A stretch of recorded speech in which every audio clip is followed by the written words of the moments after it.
দক্ষিণ চীন সাগরে আধিপত্য বিস্তার নিয়ে চীন ও ফিলিপিন্সের সম্পর্ক তলানিতে ঠেকেছে। এবার চীনা কোস্টগার্ডের বিরুদ্ধে গবেষণা কাজে ব্যবহৃত দুটি নৌযানকে হয়রানির অভিযোগ এনেছে ম্যানিলা।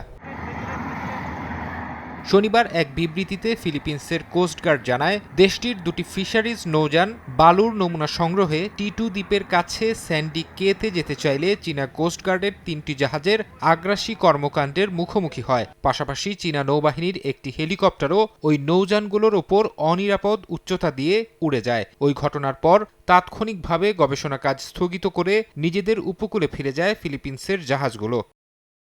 ফিলিপিন্সের দুটি নৌযানকে তাড়িয়ে দেওয়ার কথা নিশ্চিত করেছে চীনা কোস্টগার্ডও। এক বিবৃতিতে তারা দাবি করে, স্যান্ডি কে সহ স্পার্টলি দ্বীপপুঞ্জের ওপর চীনের অবিসংবাদিত সার্বভৌমত্ব রয়েছে। চীনা নিয়ন্ত্রিত জলসীমায় ফিলিপিন্সের নৌযানগুলো অনুমতি ছাড়াই প্রবেশ করায় আন্তর্জাতিক আইন মেনেই তাদের তাড়িয়ে দেওয়া হয় বলেও জানানো হয়। দক্ষিণ চীন সাগরের সীমানা নিয়ে বহু বছর ধরে বিরোধে লিপ্ত বিভিন্ন দেশ। সাম্প্রতিক সময়ে এই সীমানা বিরোধ নিয়ে জটিলতা বাড়ছে। বেইজিং দক্ষিণ চীন সাগরের বিতর্কিত অংশের মালিকানা দাবি করে, তবে ফিলিপিন্স, ভিয়েতনাম, মালয়েশিয়া, ব্রুনাই ও ইন্দোনেশিয়াও ওই অঞ্চলে তাদের অধিকার রয়েছে বলে দাবি করে আসছে। আর এ কারণেই বহু বছর ধরে বিবাদ চলছে চীনের সঙ্গে এ দেশগুলোর। ফরহাদ চৌধুরী, সময় সংবাদ।